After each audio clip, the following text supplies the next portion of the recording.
மதுரைய நெடுமாறன் அப்படிங்கிற ஒரு மன்னன் ஆட்சி பண்ணிக்கிட்டு வரான். சோழனோட மகள் மங்கையர்க்கரசிய அவன் மணந்துக்கிறான். அங்க இருக்கக்கூடிய ஒரு சிவனடியார் குலச்சிறையார் இவங்களுடைய அவைக்கு மந்திரியா இருக்காரு. குலச்சிறையாரோ மங்கையர்க்கரசியும் தீவிரமான சிவ பக்தர்களா இருக்காங்க. சைவ மதத்தை தழுவி இருக்காங்க.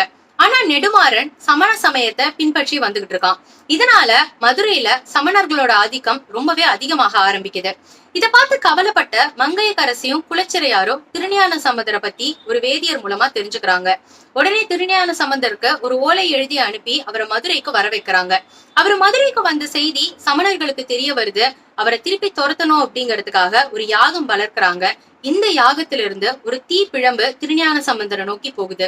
இத பார்த்து பயங்கரமா கோவப்பட்ட திருஞான சம்பந்தர், யாரால எனக்கு இப்பேற்பட்ட நிலை ஏற்பட்டதோ அவனையே இந்த தீப்பிழம்பு தாக்கட்டும்னு சாபம் கொடுக்கிறாரு.